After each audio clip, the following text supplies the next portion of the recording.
Hello and welcome to a new sewing video. I'm going to be making a quilted makeup bag. It's actually the first time I'm one, making a makeup bag, but two, using a zipper. So it was kind of a learning process. I didn't do everything perfect, but I did learn a lot. So in this video, I'm going to be telling you tips and tricks that I learned along the way so you don't make the same mistakes as me. Now, if you don't already know, I'm a surface pattern designer. So for my outer fabric, I wanted to use one of my designs called the Libby, and I was only going to use a fat quarter. So there are a bazillion PDF downloads that you can purchase with this shape makeup bag that you can literally just print out the mock-up. But like I said, because mine is only a fat quarter, I wanted to maximize the amount of size I could get and the amount of fabric I could use to make the makeup bag as big as possible. So personally for me, I did not buy a PDF version of this type of makeup bag. I actually made it myself. So this is what mine looks like. It's literally an 8.5 by 11 standard printer paper, and I just used a lot of paper and just slowly figured out like the math wise for I could get the most out of a fat quarter. If you are wondering, it is 11 on the top and the bottom.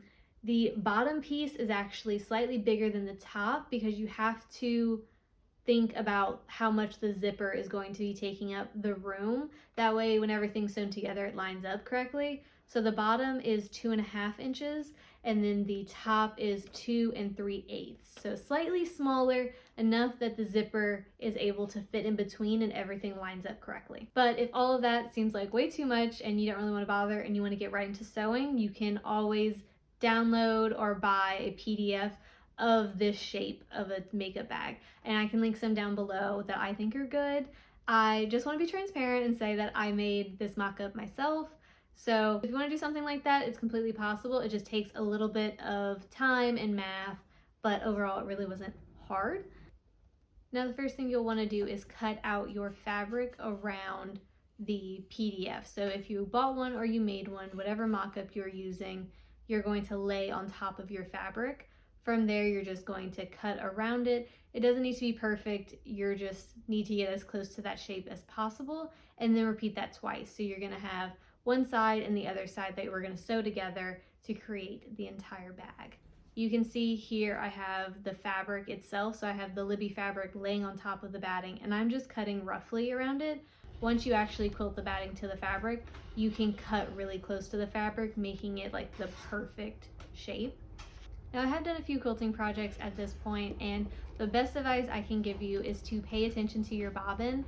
Your bobbin will run out so much quicker than you think just because of how many lines you're adding when doing the quilting process. So just try to make sure that your bobbin is full and pay attention as you go. Worst case is having halfway through of a line and then you run out of the bobbin and you have to kind of redo the whole thing and redo the entire line. So just pay attention to that. Check underneath as you're sewing before you start a new line. Check to make sure that your bobbin is still full or has at least enough for that line.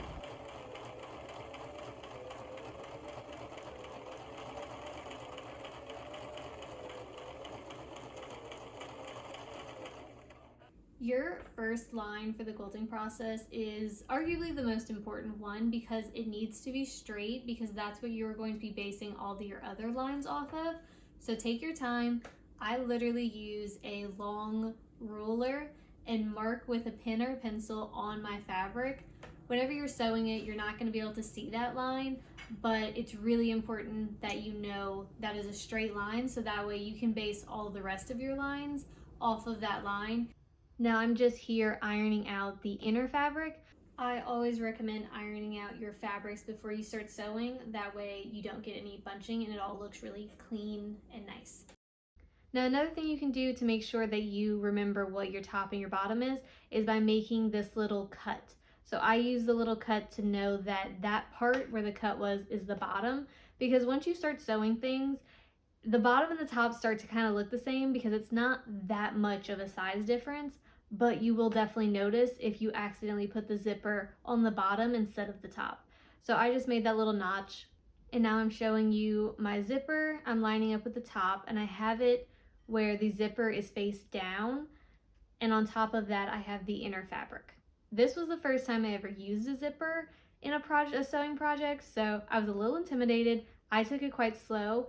It's really just making sure that you're catching the zipper at the same time you're catching the other fabric and going in a straight line. It does make it a lot easier if you start with a zipper half down, sew that, stop, move the zipper up, and then continue to sew. That way the zipper head doesn't get in your way of sewing, because if you're sewing really close, the zipper head will hit your sewing foot. Now for my inner fabric, I just got at Joann Fabrics. It wasn't anything big. Because it's a makeup bag, it's inherently probably gonna get kind of gross inside, so I didn't want like a light colored fabric. I wanted something a little bit darker. That way, if makeup powder kind of gets a little bit inside, it's not gonna look disgusting that maybe like a white or an off-white would look. So I did a little bit more of a darker taupey color for the inner fabric. Okay, now that you have both of your front-facing fabrics and your inner fabric sewn together, it should all be attached by the zipper. You're going to lay it out and then you are going to iron. So the key is that right here you're going to do a little line on the side of the zipper just to hold down the fabric, mainly the inner fabric. That way it doesn't bunch up and it looks a lot more clean and high-end finish by doing that. But first thing, like I said, you're gonna wanna iron, and as you're ironing, pull the fabric, especially the inner fabric, out. That way when you iron, it's gonna naturally lay flat, makes it easier for the actual sewing process. Here you can see I am sewing that top stitch. Like I said, it literally just holds down the fabric so there's no bunching around the zipper itself.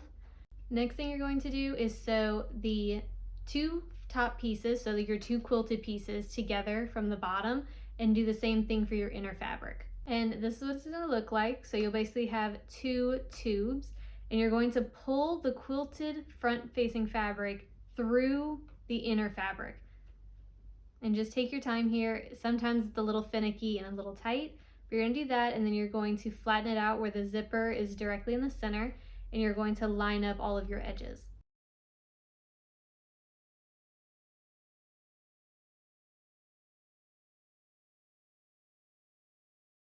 Now this piece is totally optional. I wanted to add little hold tabs. I think it just adds that little bit of something to the makeup bag, but it's totally optional. You don't have to do this, but I'm showing you here how to do it. It is literally just two simple pieces of fabric. You're gonna sew them together and then you fold it in half. You're going to place it in between your bag with the raw side facing out.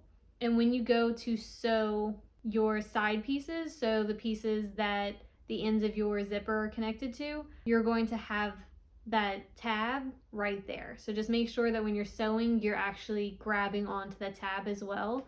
And now for this part, I decided to close up my raw edges, so the inside, whenever you'd sew them together, you're going to have the raw edges exposed. You can completely leave it like that if you want, but for me, I wanted a little bit more of a luxe look, so I used some scrap fabric from the outer fabric to use on the inside, and that's what I'm showing you here. Is I'm going to sew that one piece on one side, and then when they're connected, I'm going to roll it slowly and attach it to the other end. That way, whenever the bag is completed, if for whatever reason she would ever turn it inside out, she wouldn't see all the rough edges and batting on every seam. It would just be covered by the outer fabric strips. But like I said, it's completely optional. I just like it because it gives you a cleaner look. Now, if you were here for my tote bag tutorial, this will look pretty familiar.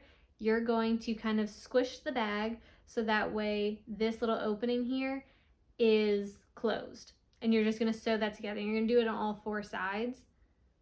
And this is what it looks like in the ends. This is the inside. You can see what I mean by closing up the raw edges with that outer fabric. It just looks better. It looks more luxe. And like I said, completely optional, but I would personally do it.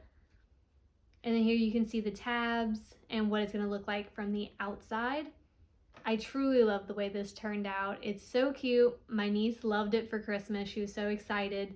And I really love that I did a matching zipper. So the blue matches the blue of the Libby fabric, which I thought was just a really nice added touch.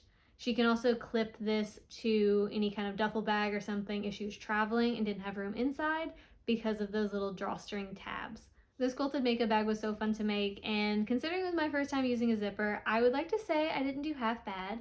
And if you end up making this yourself, I would love to see it. You can always tag me on Instagram or even put in the comments with what you made. I would love to see it. And like always, if you have any questions, I am always in the comments answering anything that you might want to know.